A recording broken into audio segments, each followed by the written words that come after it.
अस्सलाम वालेकुम students, welcome back to the lecture. आज के लेक्चर में हम जो है वो कुछ सॉल्यूशन जो है वो डिस्कस करने जा रहे हैं। जैसे कि हमारे पास फर्स्ट प्रॉब्लम जो हमने कंसीडर की है वो हमने की है 3⁻41 और मोड 7 में हम इसकी जो है वो वैल्यू फाइंड करना चाह रहे हैं विदाउट यूजिंग कैलकुलेटर। हम चाहते हैं कि हम इसकी जो है वो वैल्यू फाइंड आउट कर सकें कि हमारे पास 3 की पावर अगर हम 41 ले रहे हैं और इसके जो है मोड यहाँ पर जो हम ले रहे हैं वो हम ले रहे हैं 7। जैसा कि हमने प्रूव किया था कि जो कॉन्ग्रेंस का रिलेशन है ये एक इक्वलेंस रिलेशन होता है। तो अगर इक्वलेंस रिलेशन है तो इट मीन्स वो रिफ्लेक्सिव भी है, सिमेट्रिक भी है और ट्रांसटिव भी है।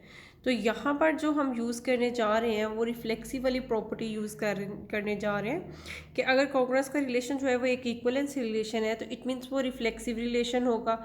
अब रिफ्लेक्सिव रिलेशन में हमने क्या प्रूव किया था कि हर जो एलिमेंट है, अगर हम कोई भी इंटीजर ले रहे हैं तो ये ए के कॉन्ग्रेंट होगा मोड एन में। तो ये प्रॉपर्टी अब हम यहाँ पर जो है वो यूज़ करने लगे हैं कि अगर हमारे पास जो है वो 3 हमारे पास बेसिकली यहाँ पर था ये 3, तो इट मीन्स ये 3 जो है वो 3 के कॉन्ग्रेंट होगा मोड 7 में। मोड कोई भी हो, हर इंटीजर अपने कॉन्ग्रेंट होता है किसी भी एन मोड की वैल्यू में। अब सेकेंडली जो हम यूज़ करने लगे हैं सेकेंड स्टेप में, सबसे पहले तो हमने रिफ्लेक्सिव प्रॉपर्टी से 3 कॉन्ग्रेंट 3 कर दिया मोड 7 में। उसके बाद हमने जो है वो प्रीवियस लेक्चर में एक और प्रूफ किया था कि अगर हमारे पास ए जो है वो बी के कॉन्ग्रेंट है तो फिर हम क्या कहेंगे कि ए का जो स्केयर है वो भी बी स्केयर के कॉन्ग्रेंट होगा मोड एन में ही। ठीक है, इसके गिवन ये था इसमें कि अगर ए हमारे पास कॉन्ग्रेंट है बी के मोड एन में तो फिर हमने ये प्रूव किया था कि ए का जो स्केयर है ये भी हमारा कॉन्ग्रेंट किसके आएगा, बी स्केयर के मोड एन में ही। अब यही जो है रिज़ल्ट हम जो है ये सेकंड स्टेप के लिए इसी रिज़ल्ट को जो है वो यूज़ करने लगे हैं। अब यहाँ पर हम क्या लेके चल रहे थे कि 3 हम लेके चल रहे थे कि 3 हमारा 3 के कॉन्ग्रेंट है, 3 हमारा 3 के कॉन्ग्रेंट, ये हमने रिफ्लेक्सिव प्रॉपर्टी से कहा। और जो स्केयर वाली हमने प्रॉपर्टी प्रूव की कि अगर हमारे पास ए बी के कॉन्ग्रेंट है तो इसका स्केयर भी जो है वो उसके कॉन्ग्रेंट आएगा। तो 3 की पावर इस तरह हमने जो है असल में हमारा टारगेट है कि हम किसी तरह 3 की पावर 41 तक पहुँचें। ठीक है, तो अभी मैं इसका स्केयर ले लिया तो यहाँ पर 3 का स्केयर मेरा वो क्या आ जाएगा 9। अब 9 की वैल्यू हमने फाइंड करनी है कि मोड 7 में 9 की क्या वैल्यू है। अब मोड 7 है ना, तो इसकी पॉसिबल वैल्यूज़ जो हैं वो हमारे पास कौन कौन सी हैं, 0 आ सकती है, 1 2 3 4 5 6, ये इसके पॉसिबल रिमाइंडर्स हैं। अब 9 की हमने वैल्यू देखनी है कि मोड 7 में क्या होगी, तो 7 से 9 को डिवाइड कर देंगे और जो रिमाइंडर हमारा बचेगा वो आ जाएगा 2। तो यहाँ पर हमारे पास 9 की जो है वो मोड 7 में वैल्यू आ गई है 2। अब अगेन हमने वही जो है वो प्रॉपर्टी स्केयर वाली यूज़ करनी है। तो इसका जब मैं दोबारा से स्केयर ले रही हूँ 3 स्केयर और उसका दोबारा से मुझे स्केयर लेना पड़ा, और दूसरी साइड पे मेरे पास है राइट साइड पे जो है वो 2 था, 2 का स्केयर हमारा होता है 4 और 4 की मोड 7 में वैल्यू जो है वो 4 ही होती है क्योंकि 4 जो है वो 7 से छोटा है। अब हमारे पास यहाँ पर पावर्स जो हैं ये हमने जो है ये हमारी पावर बन गई, दोनों जो है वो स्केयर हमारे पास जो है वो पावर 4 बन गई। 3⁻4 हमारे पास क्या आ गया 4 मोड 7 में।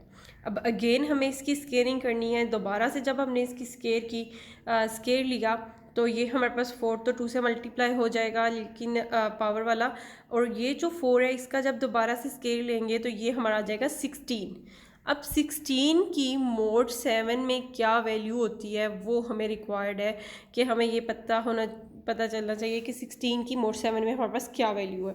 तो 16 को अगर हम 7 पे डिवाइड करते हैं तो बाकी जो हमारे पास रिमाइंडर बचता है, क्योंकि 7 2 14, तो हमारे पास जो रिमाइंडर बच रहा है वो आ रहा है 2।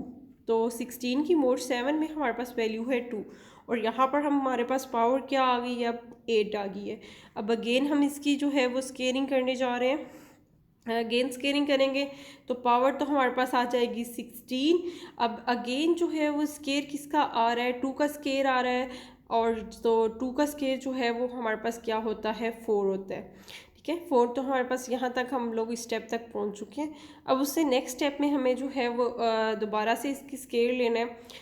तो दोबारा से स्केयर जब हमने लिया तो ये 16 मल्टीप्लाई 2 ये तो 32 हो जाएगा, और 16 का स्केयर 16 की वैल्यू जो है वो देखिए 4 का हमने स्केयर लिया तो क्या आ गया हमारे पास 16 की मोड 7 में वैल्यू हम पहले भी फाइंड कर चुके हैं, वो हमारी वैल्यू 2 आती है क्योंकि 7 2 ज़ा 14 और रिमाइंडर हमारे पास बच जाता है 2। तो ये हमारे पास आ गई 3⁻32 की वैल्यू।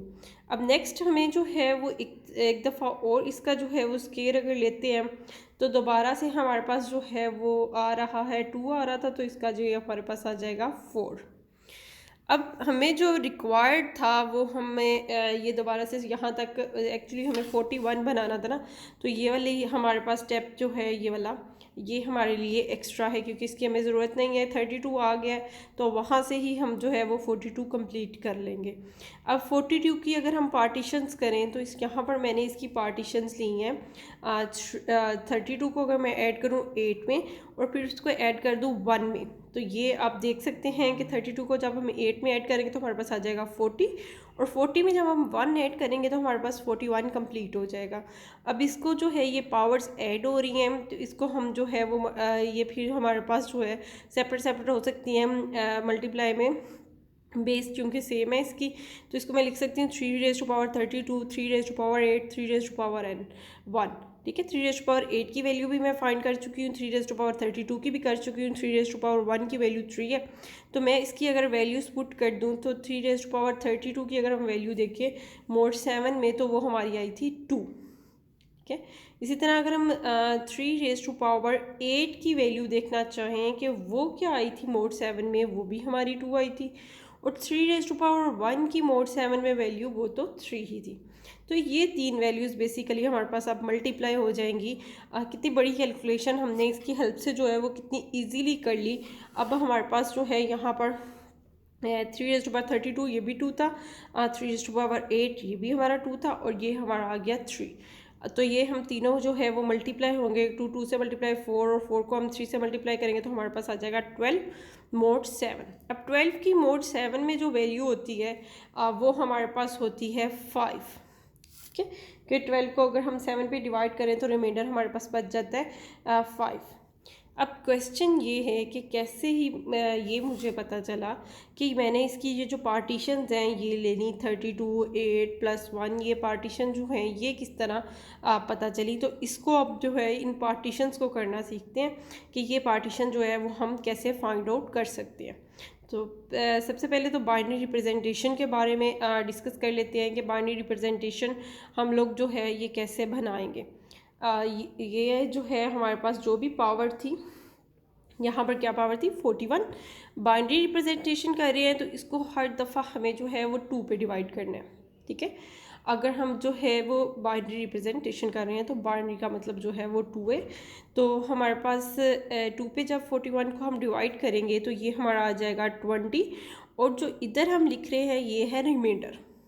ठीक है, 41 को जब 2 पे डिवाइड करते हैं तो रिमाइंडर हमारा 1 बच जाता है और हमारे पास क्या आ रहा है 20 आ रहा है। अब अगेन हमने इस 20 को जो है वो डिवाइड करना है, अगेन 2 पे ही डिवाइड करना है, तो जब 20 को 2 पे डिवाइड करेंगे तो 10 आ जाएगा और रिमाइंडर यहाँ पर हमारा क्या आ रहा है 0 आ रहा है। अब नेक्स्ट स्टेप में देखें 10 को अगर हम 2 पे डिवाइड करते हैं तो हमारे पास आ रहा है 5 और रिमाइंडर अगेन हमारा जो है वो 0 आ रहा है। लेकिन जब 5 को हम 2 पे डिवाइड करेंगे तो हमारे पास आ जाएगा 2 और रिमाइंडर हमारे पास आ जाएगा 1। अब हमने जो है वो नेक्स्ट हम देखते हैं कि अब इस 2 को जो है हमने वहाँ पर स्टॉप करना है जहाँ पर हमारे पास जो है वो 1 आ जाए। अब 2 को जब हम 2 पे डिवाइड करेंगे तो हमारे पास 1 आ जाएगा और रिमाइंडर हमारा क्या आ रहा है 0। अब ये तो हमने इसकी फॉर्म बना ली। अब इसको एक्सप्रेस कैसे करना है, इसको हमने लिखना है कि यहाँ से इस 1 से हमने इसको जो है वो लेफ़्ट साइड से लिखना स्टार्ट करना है। ये वाला 1 लिखना है सबसे पहले, फिर ये रिमाइंडर्स जो आए हैं इन सब को लिखना है 1 बाय 1। नेक्स्ट हमारे पास ये 0 आ गया, फिर ये 1 था तो यहाँ हमने 1 लिख लिया, ये 0 ये हमने यहाँ पुट कर दिया, ये 0 ये हमारे पास आ गया और इस 1 को हमने यहाँ लिख दिया। अब ये तो हमने बना ली इसकी बाइनरी रिप्रेजेंटेशन। अब इसकी बाइनरी रिप्रेजेंटेशन जो हमने बनाई है, इसका हमें फ़ायदा क्या हुआ, ये बेसिकली वो पार्टीशन बता रही थी जो हमने पार्टीशन की है।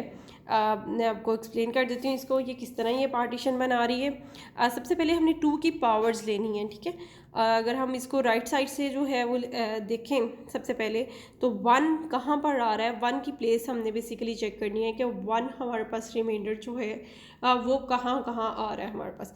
अब फर्स्ट पे हमारे पास 1 आ रहा है, इससे पीछे अगर हम राइट साइड पे देखें तो कोई भी वैल्यू, कोई भी डिजिट नहीं है, ना 0 है ना 1 है, तो यहाँ पर हम 2 की पावर जो है वो ले लेंगे 0, ठीक है। और 2 की पावर 0 हमारे पास किसके इक्वल होती है, 1 के। अब नेक्स्ट 1 जो है वो हमारे पास आ रहा है फोर्थ प्लेस पे, और उससे राइट पे अगर हम देखें तो 3 हमारे पास आ रहे हैं डिजिट्स, 0 0 एंड 1, ये हमारे पास आ रहे हैं 3। तो यहाँ हम 2 की पावर लेंगे 3, जितने उसके राइट पे हमारे पास होंगे डिजिट्स उतनी हम जो है वो पावर लेंगे, ठीक है। और देखना हमने 1 को है। अब यहाँ पर 2 रेज़ टू पावर 3 हमारा 8 आ गया। अब नेक्स्ट वाला 1 जो है वो हमारे पास आ रहा है यहाँ। अब इस यहाँ से हमने देखना है कि इससे पीछे राइट साइड पे कितने डिजिट्स हैं, 1 2 3 4 एंड 5, तो 5 डिजिट हैं इसकी राइट साइड पे। तो यहाँ पर हमारे पास 2 रेज़ टू पावर 5 जो है वो बन जाएगा 32।